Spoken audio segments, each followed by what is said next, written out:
So let me welcome you all. My name is Peter Feaver, and I have the high privilege of starting this merry show. But I want to welcome all of you who are here in person and those who are joining us online. 2023 is a milestone year for our little band of brothers and sisters who study the relationship between the armed forces and the civilian world in the United States. It's the 75th anniversary of the Women's Armed Services Integration Act that folded the WACs, the WAVES, and the RENs into the regular armed forces. Of course, it's also the 75th anniversary of Executive Order 9981, which ended official segregation in the armed forces by segregation by race. And then it's the 50th anniversary of the end of the draft and the shift to the all-volunteer force, or as those of us in the business know, the all-recruited force. So by themselves, these milestones would have been enough to justify us gathering together to reflect on the many ways that civil-military relations shaped the all-volunteer force, and the all-volunteer force shapes civil-military relations in the United States. But of course, these milestones are not, in fact, operating by themselves. They're in a vacuum. They are happening against the backdrop of intense geopolitical challenges and considerable domestic political polarization and dysfunction. So in the past few years, we've seen longstanding norms and best practices of civil-military relations openly flouted. We've seen prominent political and media figures attack the military as an institution and military senior leaders in particular with a zeal not seen since the turbulent early 1970s. We've seen the services struggle to respond to the pandemic, struggle to recruit and retain sufficient high-caliber personnel, and bristle under controversial domestic deployments. And we've seen the military in a haunting echo of the Vietnam debacle that gave rise to the all-volunteer force. We've seen that military ordered off the battlefield only to watch the adversary they had fought for 20 years declare victory in a foreign capital. That context by itself would justify this gathering. So put the milestones and the context together, and it's practically ordained from on high that we gather.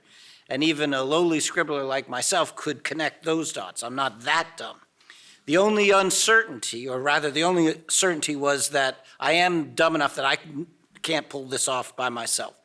So I wisely partnered with Heidi Urban, who is not just one of the leading experts on this subject. It turns out she's also a formidable leader and conference organizer.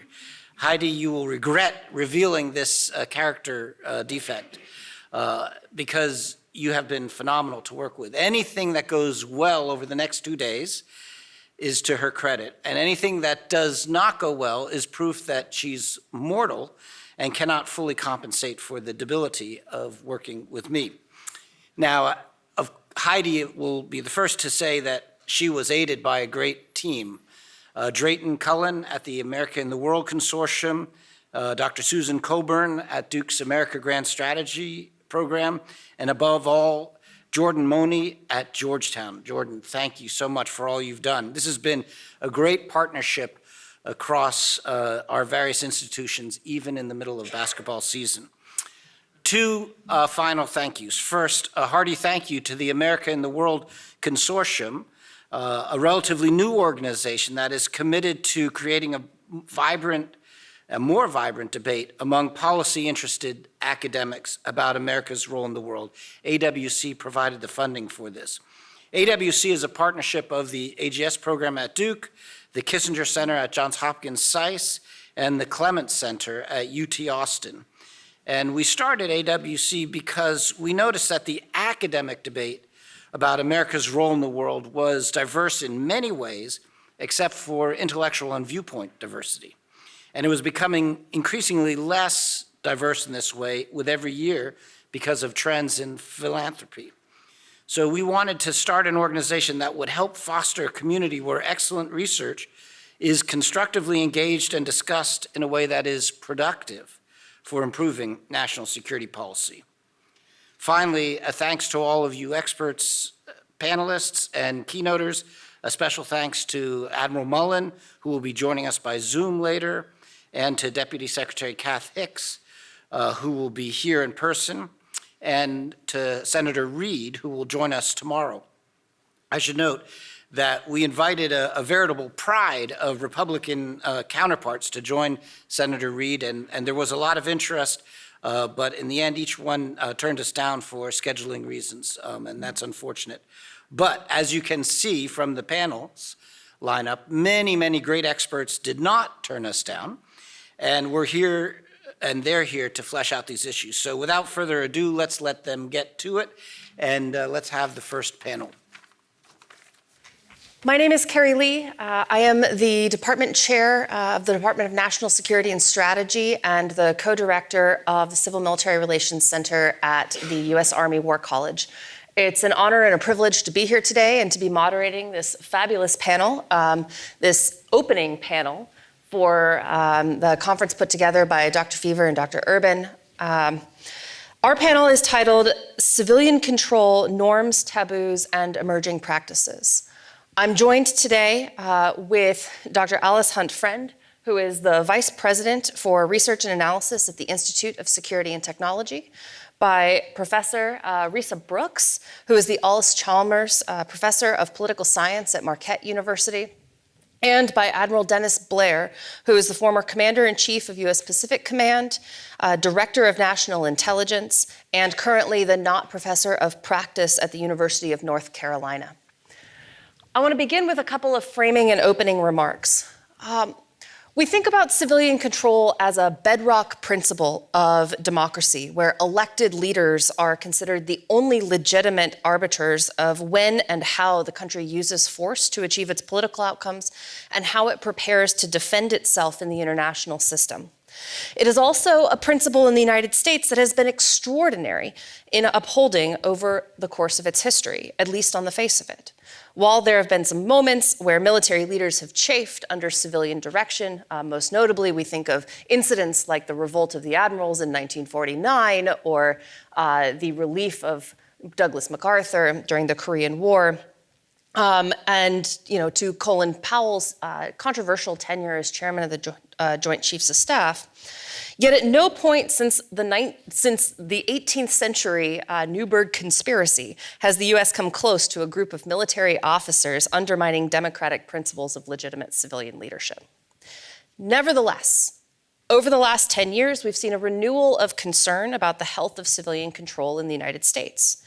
From debates over Afghanistan surges and withdrawals, to aircraft carriers with COVID outbreaks, to impeachment trials that featured military officers' testimony, to debates over the nuclear chain of command in the popular press, we have seen no shortage of conflict between the president, Congress, and the US military over the last 10 years.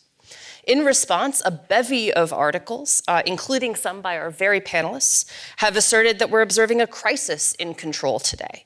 Indeed, it is difficult to operate in this space without the sense that important norms about civilian control are breaking down. Just last September, 8 former secretaries of defense and 5 former chairmen of the Joint Chiefs of Staff penned an open letter in War on the Rocks, expressly calling for a return to core principles and practices of civil-military relations, particularly reaffirming the importance of civilian control. So as we mark the 50th anniversary of the all-volunteer force this year, I want to begin by asking our panelists to provide some remarks on where we are today. What are the big factors that are influencing civilian control, both for good and bad? And should we be worried? Dr. Friend. All right. Thank you, Dr. Lee. And I want to thank Heidi Urban and Peter Feaver, doctors both as well, for inviting us all today. And congratulate all of you for being here at 9:15 in the morning. That is quite commitment. I'm thrilled to be going first because I'm going to talk about civilians today. And I find in conversation about American civil-military relations that we don't talk squarely about civilians very often. We do talk about civilian control of the military, and I'm going to do that too. But the roles civilians play what structures civilian choices and motivates civilian behavior gets less attention than military choices and behavior and professionalism.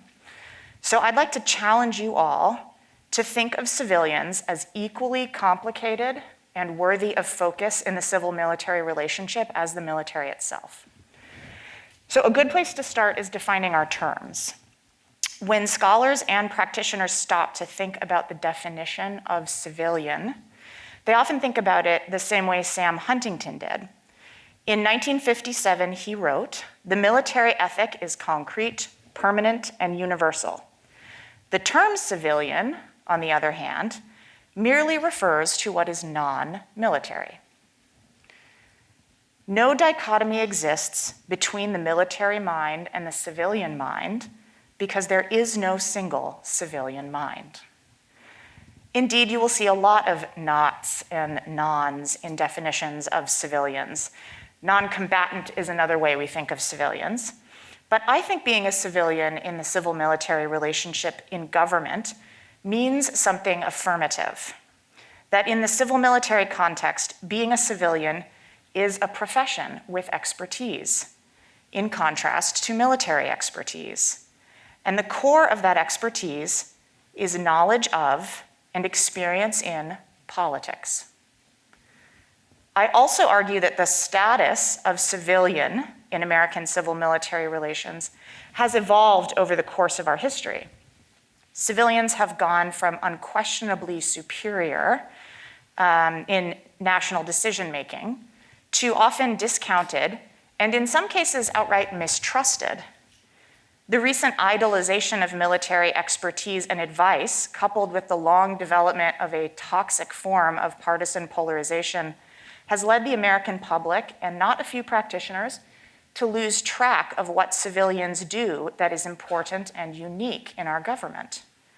One way I think about these issues is by looking at the role of Secretary of Defense and the recent debate about whether or not that job really needs to belong to a civilian.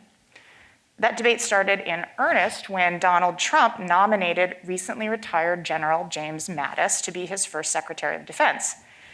At the time, Title 10 of the US Code stipulated the Secretary of Defense position may not be filled by a general or flag officer within 7 years of that officer's retirement from active duty service. I should note that the law has since been amended and that the waiting period is now 10 years for general officers and 7 years for all other officers. I like to think that members of Congress have been listening to some of us in this room. But back in December of 2016, it was still 7 years, and Jim Mattis wasn't there yet. He had been a Marine for 41 years and was still making the transition into a civilian identity so far as the law was concerned. Peter Feaver explained in the New York Times that given his long career, Mattis was likely still steeped in the values, assumptions, and personal relationships from the Marine Corps. So Mattis's confirmation required an exception to law because he was still becoming civilian. Most of the time, most Americans don't think about these obscure laws or where they come from. We have a Secretary of Defense in the first place because we have a Department of Defense. And we have a Department of Defense because World War II was a chaotic mess. Back then, there was a War Department and a Navy Department, and competition between the two during the war had generated some profound inefficiencies, and many policymakers pushed for military unification into a single department after the war. The problem with unifying the military was that it concentrated military power at the same time that the US was retaining a large peacetime force for the first time in our history. As Richard Cohn once explained, up to that point, suspicion of standing armies, quote, was axiomatic in American politics. So Americans in the 1940s worried about making civilians powerful enough to constrain this unprecedented military organization. For this reason, Presidents Truman and Eisenhower both insisted on centralized civilian control over the nascent Defense Department. In his letter to Congress supporting military unification, Truman acknowledged the concern.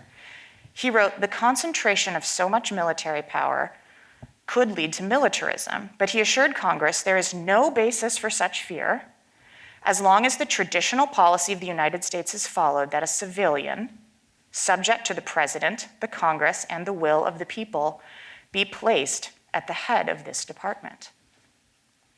Concerns about military power persisted, though, so 2 years later, an amendment to the National Security Act stipulated that the Secretary exercises, and it still says this today, direction, authority, and control over the Department of Defense.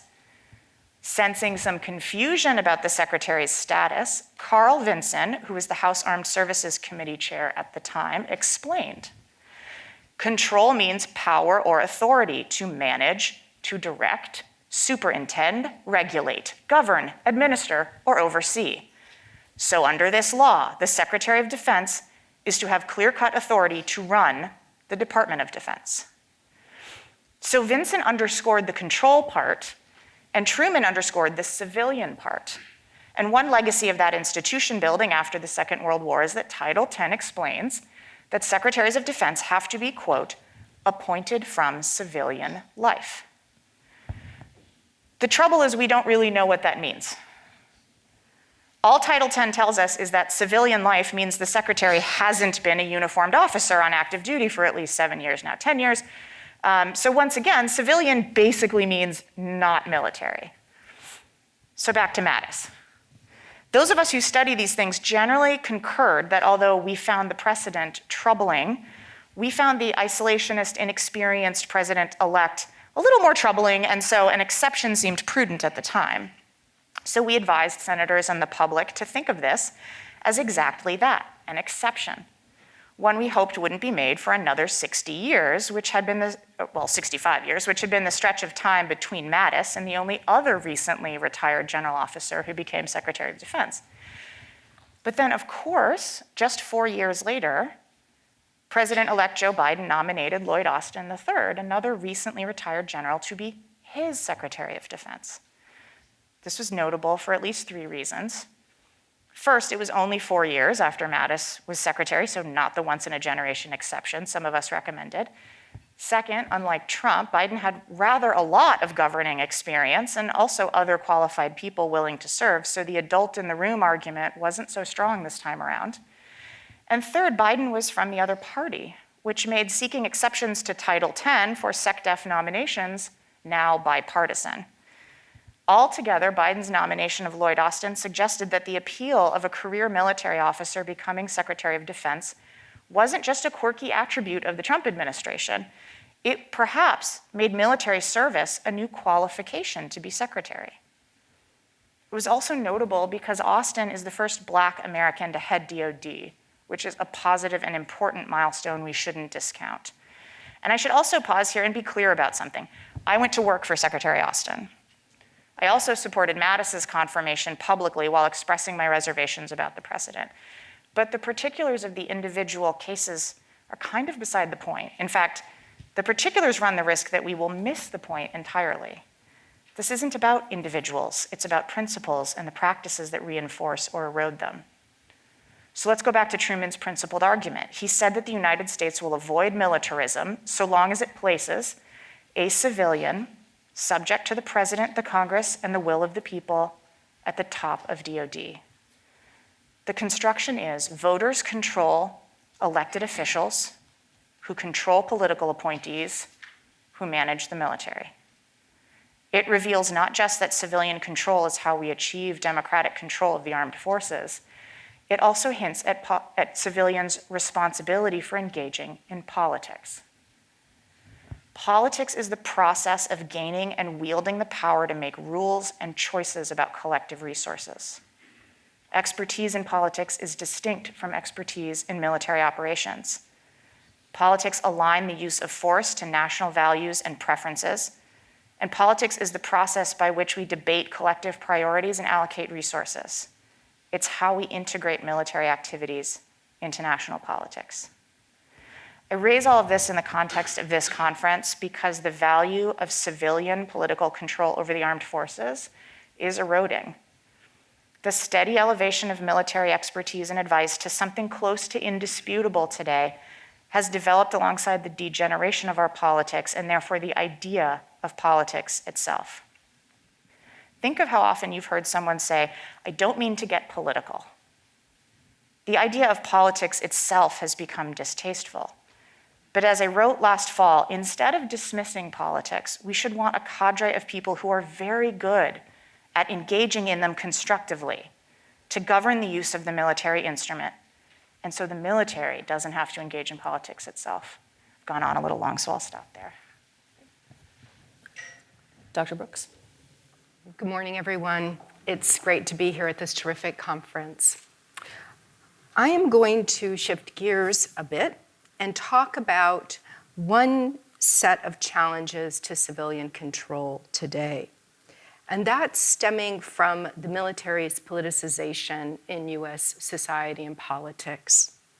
I'm going to focus on specifically the mechanisms of oversight and sort of more generally public transparency about military affairs.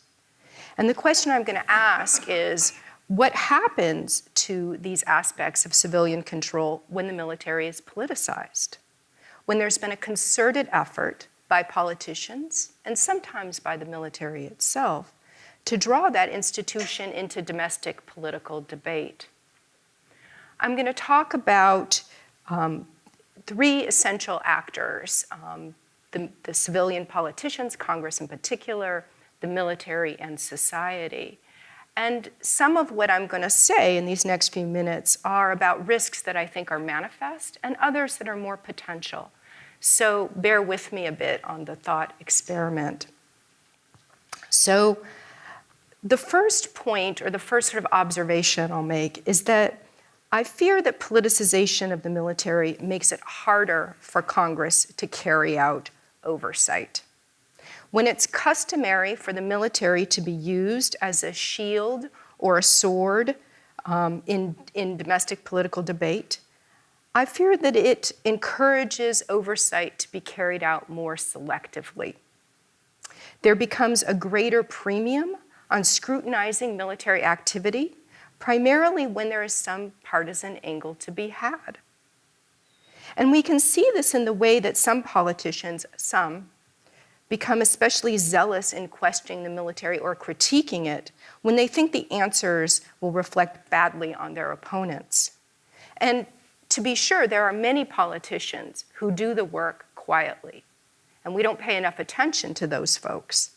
But I think, and they focus on mundane issues, things that aren't spectacular, that don't get into the press. But I think these general dynamics, the incentive structure that politicization creates, is not helpful to that sort of basic process of oversight. I also wonder if it can lead to a sort of risk aversion in engaging in oversight, whether that's in questioning, in testimony, or requests for information, or things like that. What about those politicians who are doing the work, who have to look over their shoulder and think about the consequences of the questions they ask or the information they solicit, and how that might be weaponized by their opponents? How does that affect that oversight process? And more broadly, what happens to sort of larger risk aversion in terms of speaking to the public or engaging with the media about civil-military relations, about controversial issues? When you have, is it better to say nothing, abstain from public commentary, rather than risk a statement made by you or someone else in the audience that you're present with being captured by partisan media? How does that diminished public conversation affect the fundamental nature of civilian control, the public accountability that's essential to it? And I guess I'm just going to add a little footnote to my own community, which is I wonder whether that risk aversion is also affecting us, whether we self-censor, whether we don't engage in the same kind of conversation we might otherwise, because we anticipate being drawn into the partisan fray. So now I'm going to turn to the military and talk about how its role in ensuring oversight is undermined by its politicization. And I might step on a few toes here, but that's kind of my job, so bear with me on that one too. And so I wonder too if it couldn't, maybe potentially, encourage a similar kind of risk aversion in terms of engaging with the public and sharing information. You know, it's always easier to share good news. It's always easier to share good news. But that's all the more so when sharing bad news might plant you in the middle of a partisan debate or news cycle, and when your comments might be rapidly spun by one party or another. And I'll sort of give an example. I tried to think through, well, what does this look like? And so here's an example for you. Thinking about US policy toward Ukraine. Right now, the US military is carrying out the administration's policy to aid Ukraine, and many military leaders seem very supportive of that endeavor. But we're seeing some opposition to aid growing in some factions in Congress, right? It's intensifying.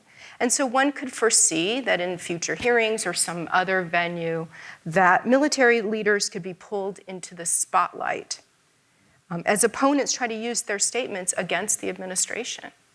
Right? What does that do to the quality of conversation about the US military relationship with Ukraine, or even more broadly about other dimensions of that problem? I don't think this is all at stake. That's all at stake. I think there's a deeper risk to the military, to civilians, to society as well. And that is that watching politicians use the military as a sword or shield can reinforce the sense that those politicians are unserious, and therefore that they are not to be taken seriously in their oversight role. And we know from survey research already, going back a long time, that there's some segment of military officers that already question the competency of civilian politicians, and even some that disparage those politicians.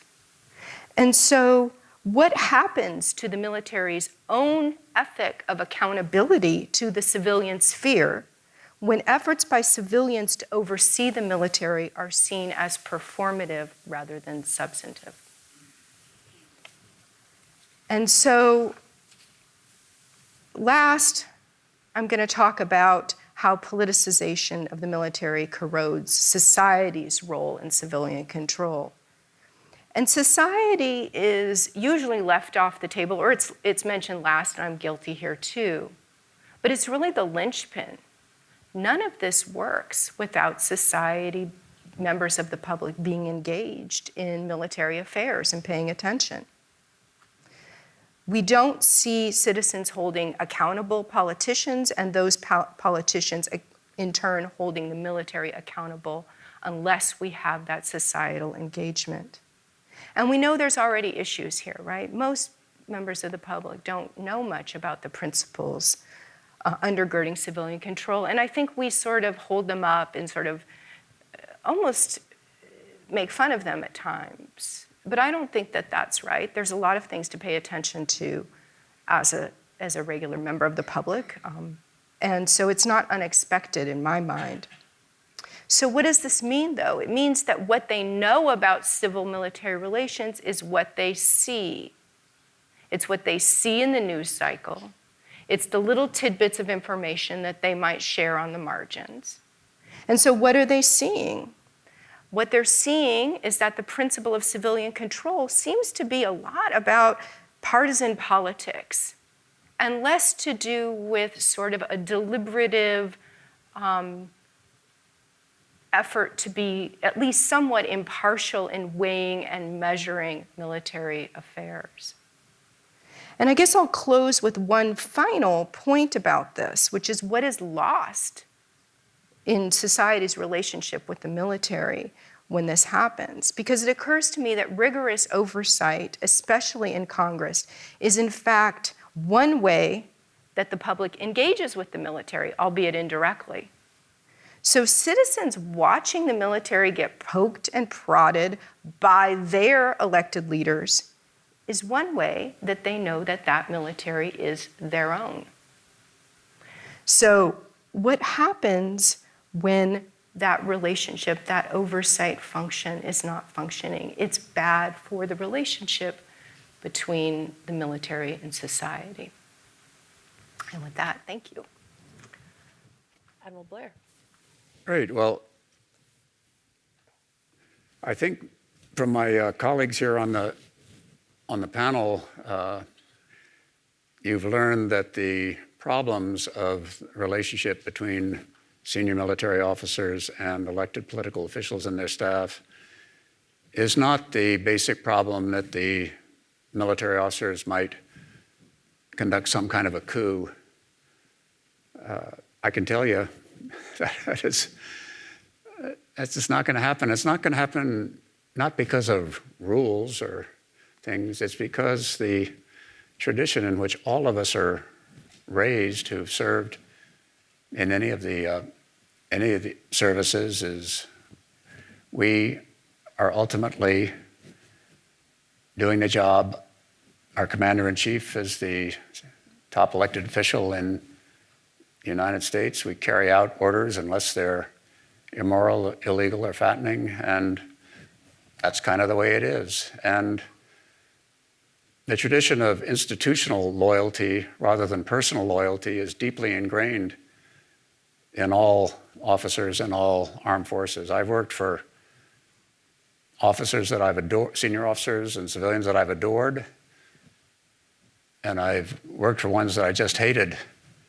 But it just didn't matter. If they had the job, I carried out what I was told to do. Maybe I was a little happier, or maybe I felt a little bit better about if I really admired my boss, but that wasn't the point. And this idea that you'll carry out the orders coming down ultimately from your commander-in-chief is, I think, the ultimate safeguard against the worst case of loss of control of an armed forces, which we have seen in other countries, which is taken all that power which you have in an armed forces, which has been entrusted to you by the United States, and turning it against the government. So that's not the problem. The problem is a lot more subtle, as we've talked about here. And I guess the concept I'd like to raise is whether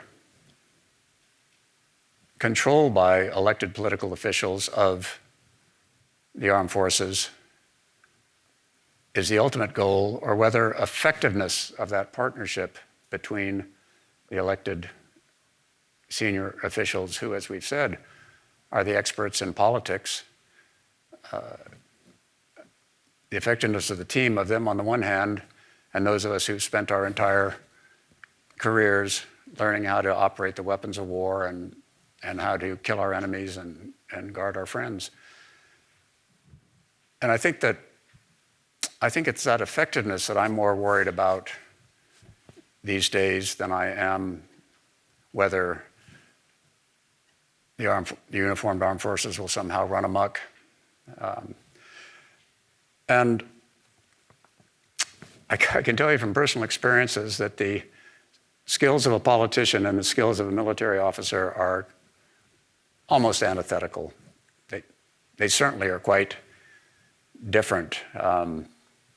I was shielded from raw politics as I was growing up in the armed forces, even as a combatant commander, even as the commander-in-chief of the Pacific Command. I really didn't have to worry about politics per se. When I became director of national intelligence, after I'd retired, and I was at the political level, I found out I was completely unequipped. I had the wrong instincts, didn't know how it worked, resented most of it, just wanted to get on with getting the job done.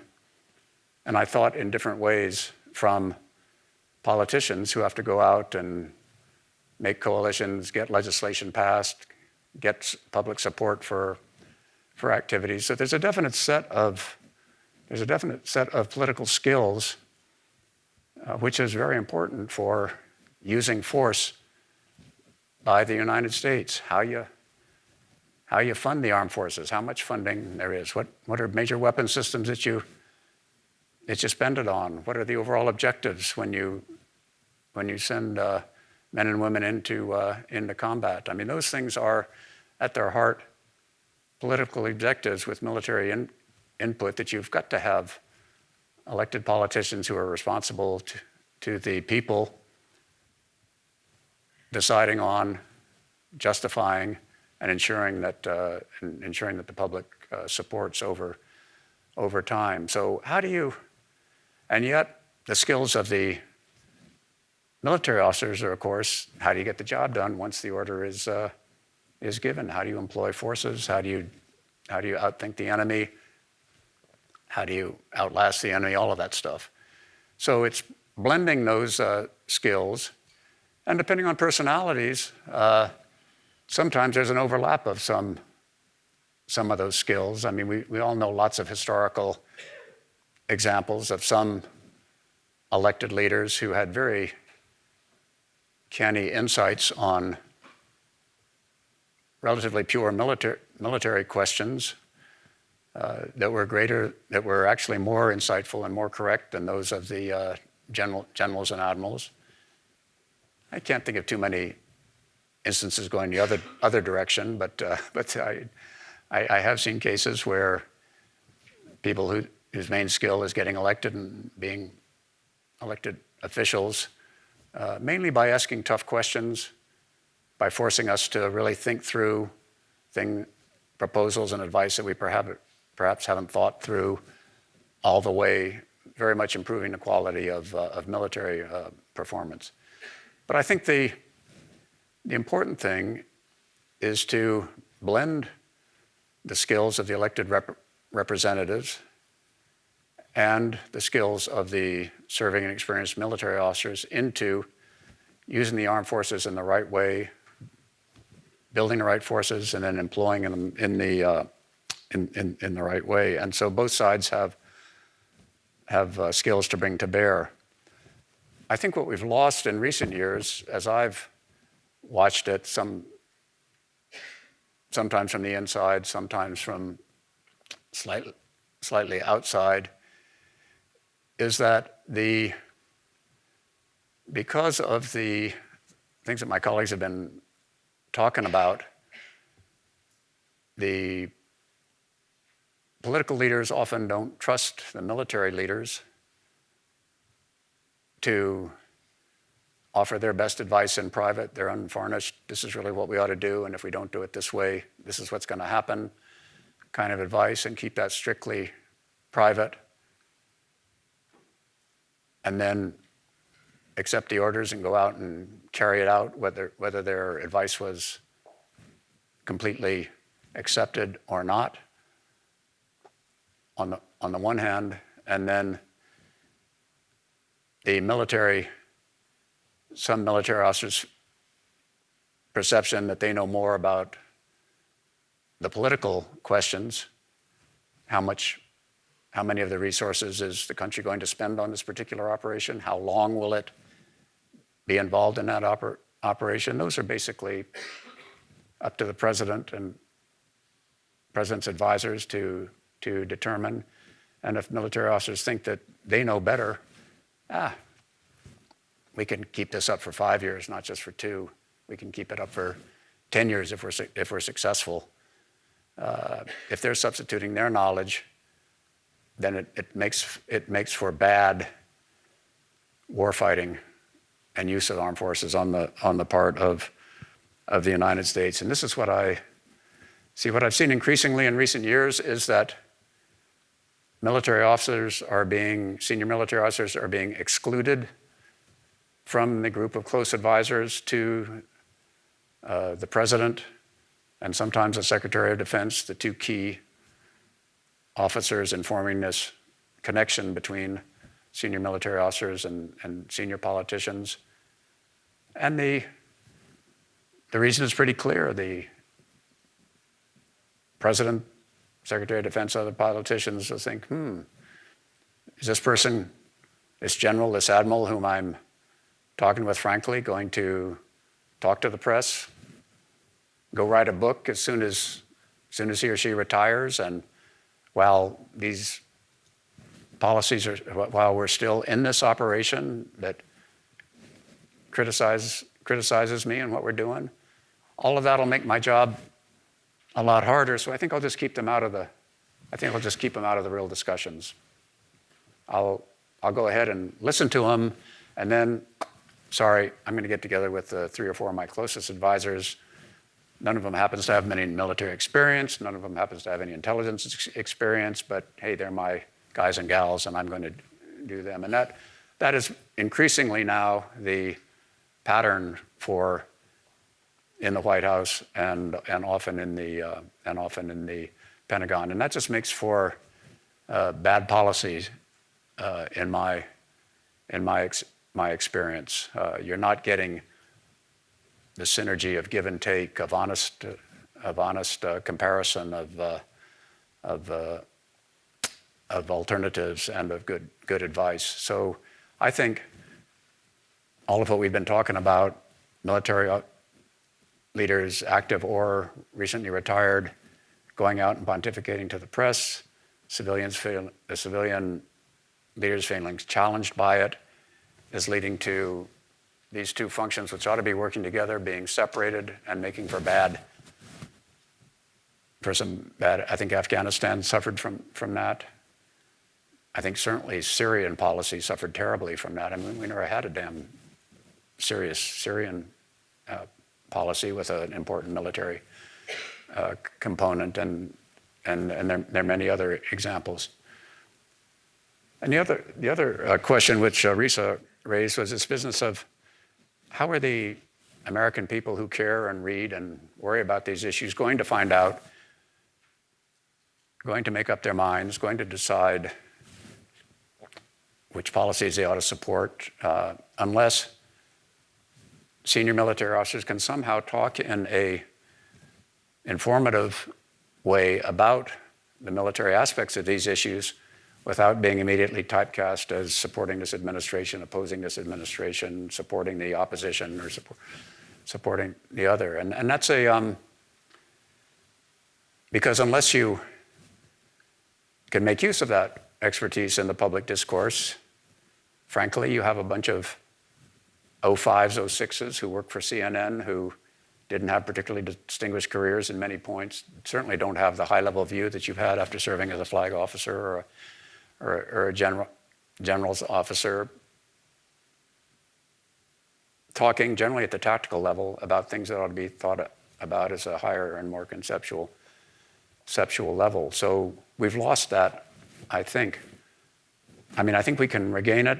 I'm a fairly public figure, but I defy you to categorize me as a Republican or a Democrat or an independent.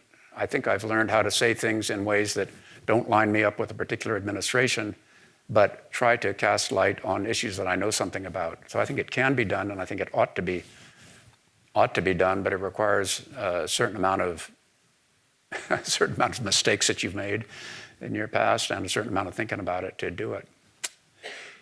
So that's kind of where we are. What worries me about where we're going in the future is that the wars we've fought ever since the end of the Cold War in terms of deterrence and keeping a war from happening, and gosh, Korean War, Vietnam in terms of wars in which there were huge numbers of American forces in action over a long period of time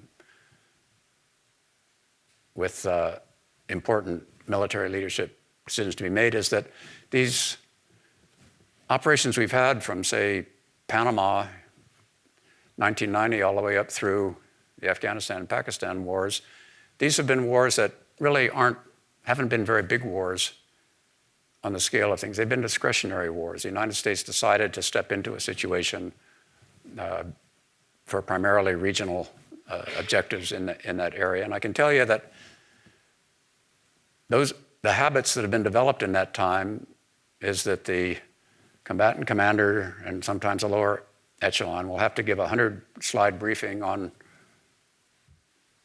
what the plan is for, you name it, Iraq, Afghanistan, East Timor, others.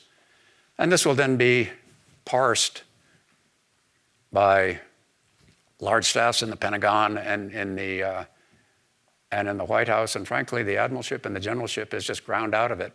It becomes a very mechanical process of this brigade is going to be here, this Air Force squadron is going to be here, this battle group is going to be here, they're going to do this activity for a certain amount of time, and a certain amount of results are going to come out of it. And as you fight those plans up through the bureaucracy, there'll be questions fed by Pentagon and White House staffers. Well, shouldn't that brigade be 10 kilometers to the west or to the east? And you told us in your last briefing that that brigade had 10,270 people in it, and this brigade, and now in this briefing, you're telling me that it has 10,427. What happened? And we've gotten into this military commanders having to do 20 push-ups time and time again in front of the staffs, by and large, at the Pentagon and the White House, and then go out and carry out that job. And you know, it worked okay in some cases, not very well in others. But as I think about us going into the serious military contingency of the future, which is going to war with China over Taiwan, should that happen, and I don't think it will. We can talk about that if you want to. But the idea that that kind of a war is a 75-slide brief telling you which battle group is going where and how you're going to move your forces, this is where admiralship and generalship is really going to have to fulfill its traditional role, making those tough decisions of when you go in, when you take losses, where the enemy's center of gravity is, how you destroy it. And I think, frankly, we've sort of lost the ability to do that, the ability for a president to tell a senior military officer, go take Europe. Let me know when you're going to make the amphibious assault. Let me know how you're going to do it. And give me a call from Paris or Berlin, whichever you get to first. And then the general devotes his whole and his staff's whole time to figuring out the military aspects of getting that done. I think we've frankly lost that skill, and I think it's to our possible peril as we go into the serious war planning. So if I want to summarize some of the risks of not paying close enough attention to reinforcing and shoring up norms of civilian control or political management of the armed forces. As I've heard it, it's, we're thinking about the risks of militarism, reduced oversight, a deterioration of respect in the relationship between political and military leaders, and reduced effectiveness in that relationship when it comes to strategy making. I want to start us off with a question that is simple but difficult at the same time. How should military and civilian leaders, both or in eaches, reinforce existing norms of civilian control of the military? So I think there's an ethic of being a civilian, and the major part of it is shielding the military as an institution, in particular military officers, from that partisan conflict that Admiral Blair was talking about. And I think that's very easy for me to say, and it's extraordinarily difficult to do, particularly in our current climate. I mean, you watched the Secretary of the Army, Christine Wormuth, have to deal with this a couple of months ago, I think it was, over the now retired officer who had made some comments on social media, and there had been an IG investigation, and it became a partisan football. And the, two top leaders of the Army really struggled with exactly how to grapple with this in public, right? That's the kind of thing that civilian leaders are really having to step out on. But I think that's a major element of their responsibility in the civil-military relationship and in governing military affairs these days. So you're putting your finger on exactly what we need to work on, Carrie. Dr. Brooks? So I'll speak to the military side, although I'm a civilian. So one thing that I think about is that given the current climate, the natural incentive structure, given all that I described, for example, is to hide, which is to try to minimize one's exposure in terms of being in a situation that might provoke some partisan blowback. And I actually think that that's really a problem because it has these negative costs that I spoke about, which is that the military does not speak to the public as much as it needs to or when it could. And that the better skill set is the one that I think Admiral Blair outlined, which is to develop the awareness and the skill set of how to engage in difficult conversations. And also to not be afraid if you're in the spotlight and to know that that might be part of it at moments. So I would say that in order to hold up norms, that skill set, that set of capacities is something that needs to be cultivated for the good of the military and for the good of the country at large. Admiral Blair, I'm going to ask you, what's the role of retired military officers in upholding norms of civilian control?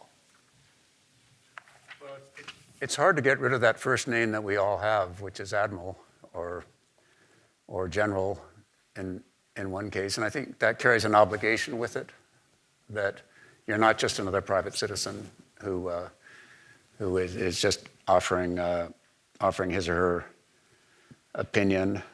So I don't know, I've had some zany ideas. I tried to get a bunch of my retired 4-star friends to take out a huge ad in the big papers that said, "We, the following undersigned officers, support no candidate in this coming presidential election."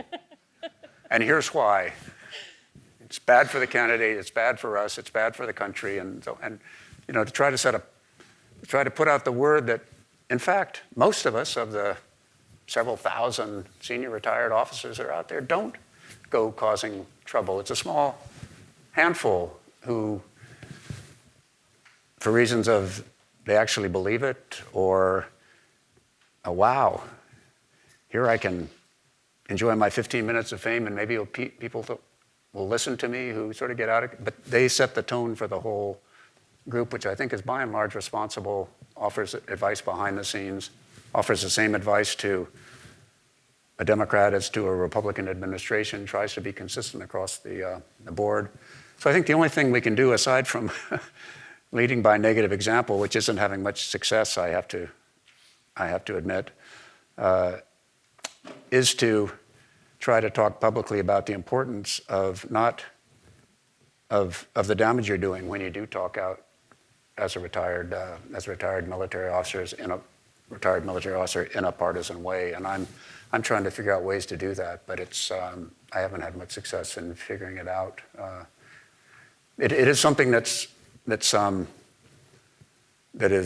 works into the education program of senior officers. Peter Feaver and somebody who's very dear to all of us, Professor Dick Cohn at UNC, go and teach the courses for newly caught 1-star admirals and generals, newly caught 3-star admirals and generals, and talk about these issues. So we try to teach it before they retire, but some people just like the sound of their own voice and seeing their name. The funny thing is they think that political leaders actually care what retired military officers think. It's only if you've been in the background of a group of political operatives trying to get these letters that you realize how little effect they have. You'll hear one 21-year-old staffer shouting across the room, "I got another 4-star." And you put it on the list and say, "What are we up to?" "Oh, we got 17. "Well, how many did this party put out yesterday?" "Oh, theirs had 20 on it. Got to keep calling." You know, it's a slave market. It's not that the politicians are actually listening carefully to the views of retired officers. When that's done effectively, it's done very quietly. It's done with no publicity.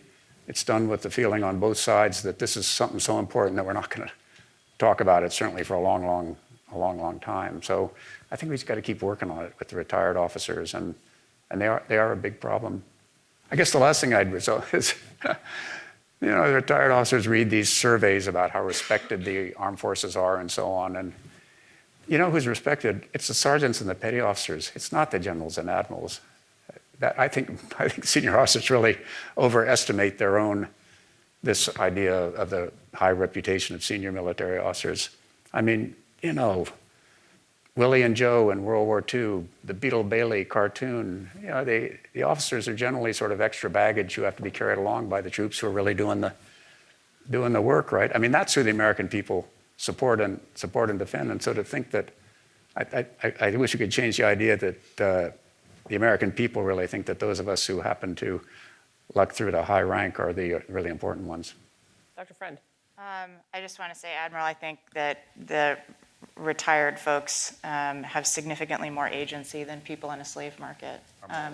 They have significantly more agency than people in a slave market. I mean, I think retired admirals and generals and more junior officers have a lot of choice in the matter, to your point. So they could be taking out the ads that you advocated, which is a fantastic idea. But they don't always, right? And so that's the question. And I think, a lot of folks in political campaigns aren't so much worried about the opinion of those retired flag officers. They're worried about voters. And they think that those retired flag officers are going to appeal to voters. Now, better academics than me have done research that's shown actually it doesn't work very well as a campaign tactic anyway. So what are we even doing? But, I think it takes two to tango in that relationship. Yep. We have about 20 minutes left, so I'm going to open it up to questions from the general audience. We have 2 microphones here on along the aisles, and so those with questions for our panelists, please line up, and we will cycle through. Yes, sir. Is it on? Okay. Okay, we've talked about the military. I'm sorry, I'm going to interrupt you. If you could just introduce yourself briefly with your name and agency that you're from. All right, Marine Lieutenant Colonel Isaac Baskins, and I'm just speaking for myself here. We've spoken about the military in the context of the active force, but what about the reserve component that oftentimes sits in both the civil and military role at the same time? Either presidential appointments or elected to Capitol Hill. Where do they fit into this conversation? Great question. Such a good question. I don't have a good answer. I have struggled with it, actually, as a civilian in the Pentagon. We saw a memo come through once where a reservist was running for office, and we had to dig into all the different sort of legal authorities about that. And it's incredibly complicated. And, is a place where exactly this set of issues crash head-on into each other. And so the only sort of interim answer I have, my microphone just got very loud, is for the individual to be very clear about when he or she is acting in a political capacity, in a capacity representing the voting public, and is debating political choices, and when that individual is in their military capacity, and just having to draw those bright lines, and everyone around that person needs to help them reinforce it. But I mean, it is a, I think singular, although I'm going to look at Lindsay Kahn in the audience here, feature of our system that we have evolved over time from having a sort of largely National Guard-like structure to the all-volunteer force, right? So you're putting your finger exactly on, I think, one of the unresolved areas that get really ignored a lot in the research. So I will rephrase this question a little bit and ask in a particular case. We have a lot of, not a lot, but a not insignificant number of reservists in particular who serve in Congress and perform those oversight functions that Dr. Brooks was talking about. What are the dilemmas and challenges that are associated when someone who is in the National Guard or the Reserve is also performing civilian oversight of the military in those functions? I'm pretty impressed by the members of Congress who either have recent duty or are on reserve status. I think they handle it pretty well. People like Elaine Luria, who, retired surface warfare officer who was on the Armed Services Committee. I thought she, was her oversight was very informed. It was tough. It was, members of Congress actually have to go out for 2 weeks and do their duty if they're in the reserves, and I found that they go do their duty. They don't want special treatment when they go out and do it, and they bring it back and they put that in their toolkit, but then they act as congressmen. So I think they handle it pretty well, and I'm all for it because they are much more knowledgeable. The trouble with related to this in the all-volunteer force is that with so many fewer families having direct contact with somebody who has served for a while in the armed forces, but the increasingly small portion of society who serves, those who are not personally familiar with the armed forces think they're either 10 feet tall or they're 2 feet tall. It sort of destroyed that feeling of, Joe was in the Army, and he had that good lieutenant and he had that lousy lieutenant, and these are just people trying to do the best they could and so on. We've gotten into this, thank you for your service, without any knowledge of what the service really requires. And I think that's one of the penalties that hurts this thing, because when there's a more bipolar set of public attitudes towards an institution, and the reality is kind of the bell-shaped curve, it makes for awkward and not very knowledgeable communication. Dr. Brooks, anything? Well, first I'm just going to do a commercial for the panel that's on the Guard and Reserve with our experts right here, so you should listen in on that one. But I'll just add a couple small things.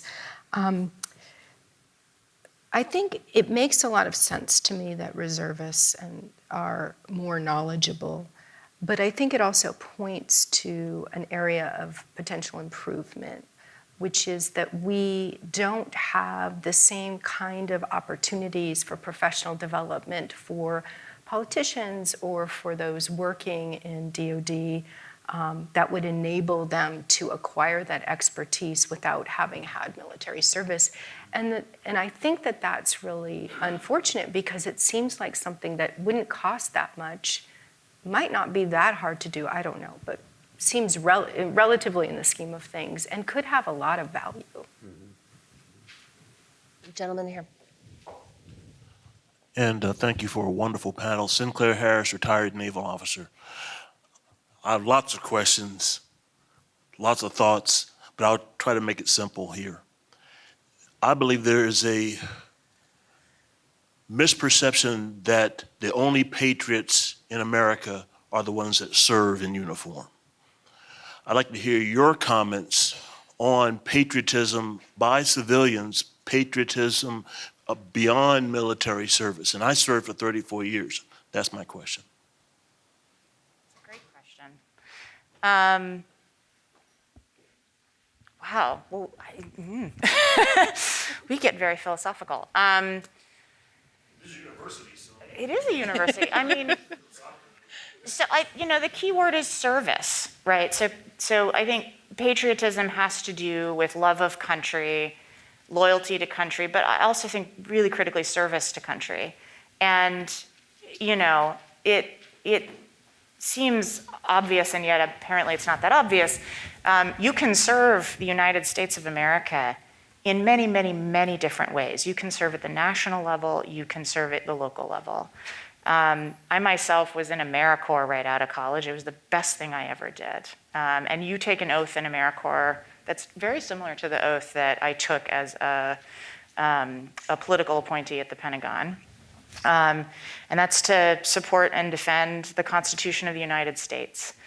And so I think, focusing on that sense of service, going through the pandemic, we talked a lot about alternative forms of service to the military that were essential to our survival for several years. We talked about service as a medical professional. We talked about educators.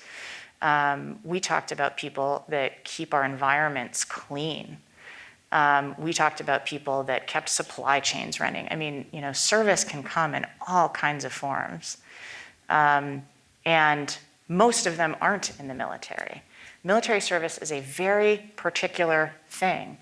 It is also essential, but it is just one form of service. And so I think part of that sort of thinking through what it is to be a civilian patriot for the United States has to do with all those other ways you can serve and make this country strong. Maybe I'll just say something about where that idea comes from. The whole idea that patriotism is reserved for one part of society and not for others.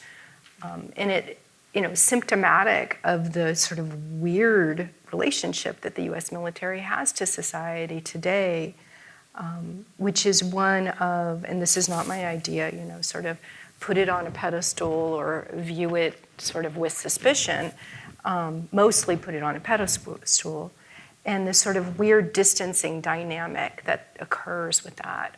When I tell my students about how sometimes when I talk to vets and they say, oh, when someone says thank you for your service to me, I'm really weirded out. They're like, wow, I didn't know that. I mean, just there's so much not known about this.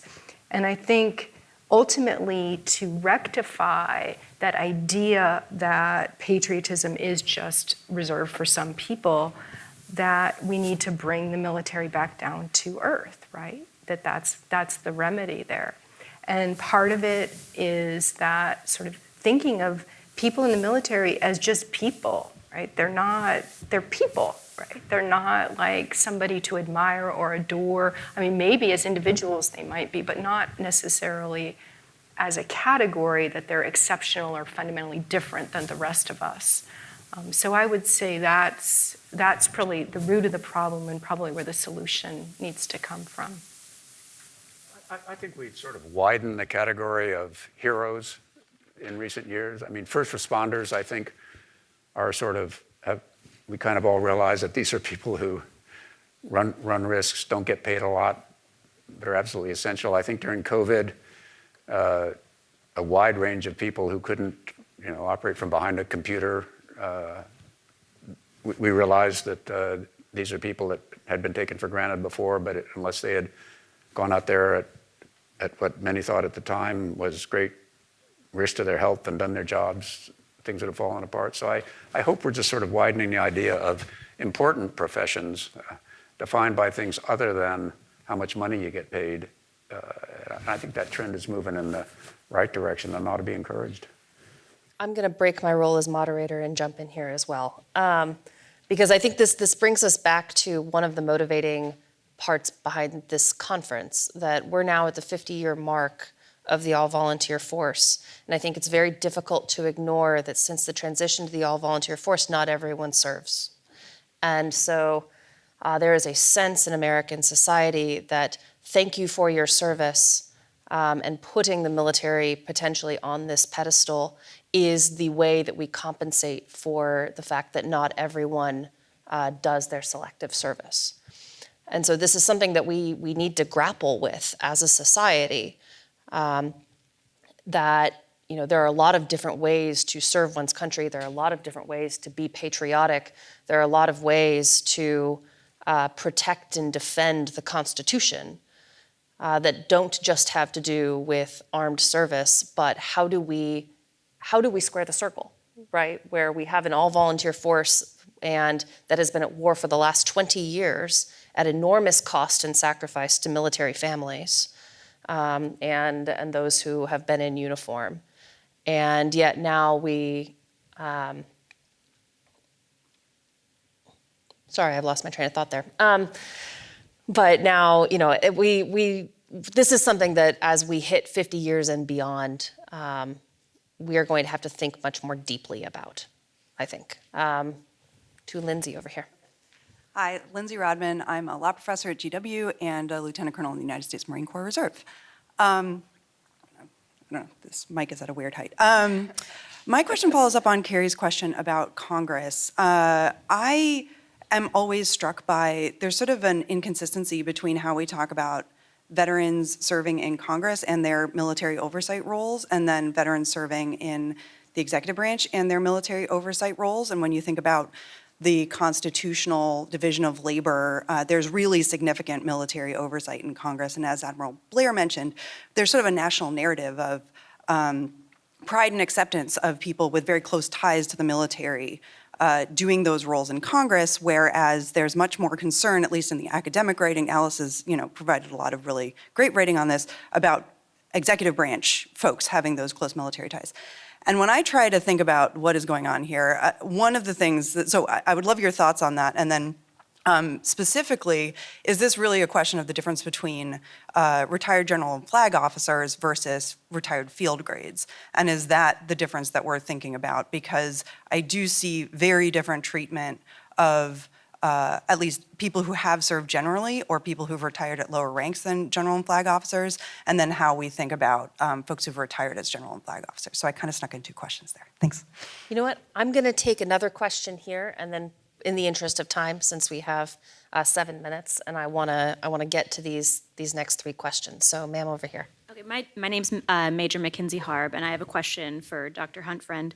So, you mentioned the nominations of the last two secretaries of defense, and a casual observer would see this as potentially an infatuation with military expertise. I'm interested, though, both nomination hearings, one of the things that was highlighted was that both of these men had extensive professional experience and professional education in the civ-mil relationship. So they were exceptions because they had such a robust understanding of civilian control in the civ-mil relationship.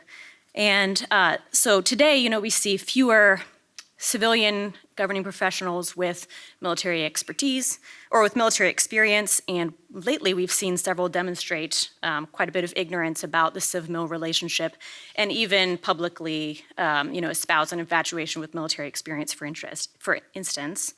So do you think that these nominations of former general officers, recently serving general officers, is in part an expression of kind of public no confidence in the civilian ethic that you were talking about, in terms of an understanding amongst the professional civilians of appropriate civ-mil relations? Does it reflect a collective opinion that civilians are potentially more likely to politicize or degrade the control than even a military person?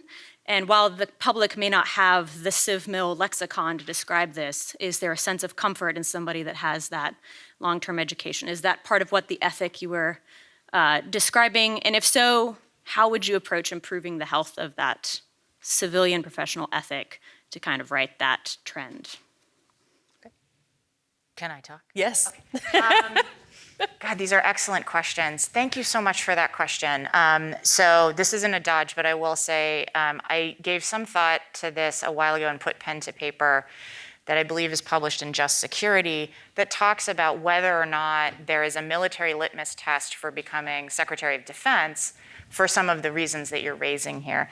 I love that you put it as a public no confidence vote in civilians. I think that is what's going on in a lot of cases, but I do think there's a lot of subtlety here. So I think that it's less about an embrace of the military's expertise as superior to other forms of expertise, because I don't think the thinking is quite that precise about it.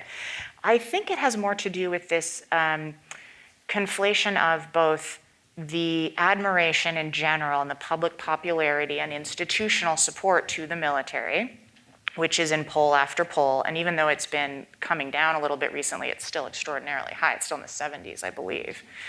Well, there was the Reagan Forum. 48%. Whoa, what number is that? Oh, okay. Well, so real-time math. So at any rate, I think the nomination piece, though, is this sort of perhaps lagging now, belief on the political side that the military is politically neutral. And so there's a credibility to a military leader and military expertise because you're going to get objective advice that way, and you're going to get objective leadership that is perhaps more patriotic, right? And so I think all those things are wrapped together, and it's less about the specific things that military officers know and bring to bear on a job, and it has more to do with sort of the aura around being in the military. And there's a sort of sense of like selflessness that those characters bring to the office, right? Lindsay's question about vets in the executive versus Congress, I think, is really interesting. You know, that the question about vets in the executive, that's for political appointees, and vets in Congress are elected by civilian officials. So there's a more immediate accountability mechanism for those folks that I think is an interesting thing to explore. But I'm going to shut up because we only have 2 minutes. Dr. Brooks, Admiral Blair, do you have a short? I have one thing to say. Awesome. Because Alice says it all right. And I mean that with the highest compliment. What I worry about is that the civilians, the president, thinks that they have to have a retired career military officer in that role to manage the Pentagon, and that they won't have a credible sort of capacity to do that without having one of those folks. And to me, that's deeply insidious to the whole principle of civilian control of the military. Yeah, just a couple of things. As the probably oldest person in the room, things weren't always like this. The idea that the military profession is one of the most respected ones in the country is such a change from when my early years of my career in the 1960s and 1970s, when the armed forces were probably the least respected of, and we were spit on in airports when we wore our uniforms, changing planes. Anybody who had any skill, knowledge, or capability got out of the Army, the Navy, the Air Force after Vietnam, and it was just left to rotten ruin. I mean, so I think we ought to keep in mind these things can flip, and you shouldn't treat the way things are as the way they'll always be. So you have to work on the underpinnings, the more important things than just popularity, to try to set in things. When a president puts together his team, his is so far, team, you want to try to really get the right set of skills. And I always felt that if you put a general in charge as Secretary of Defense, you're kind of doubling up on lots of military skill that you have anyway. Lloyd Austin and Jim Mattis are both friends. I admired them greatly as military officers, but I don't think either one has brought an extra dimension to Secretary of Defense beyond a lot of knowledge and being able to run the military side correctly. I liked it when you can bring in somebody who has a different set of skills and a different support base outside of them. I mean, you know, going back some when Mel Laird came in as Secretary of Defense in the Vietnam years that I was talking about, he was very skilled in working these tough problems with Congress in order to help the armed forces go through a time that could have been a lot worse than it actually was. Or we have made it so difficult for seasoned business people to come into the Department of Defense. They have to divest themselves of all of their wealth, and then are under suspicion and can serve for a couple of years and have to go out and pick up the pieces. We could take much better advantage, I think, of some of these outside skills if we could set up a system in which they could come in without, having to go through all of it. So I think we just need to think of it, as I said, as trying to bring skills together on this really important part of the American government to do it right. And I think that's what we need to think through. All right, I apologize, we are out of time, but I want to thank our 3 panelists. Please join me in giving them a warm, welcome applause.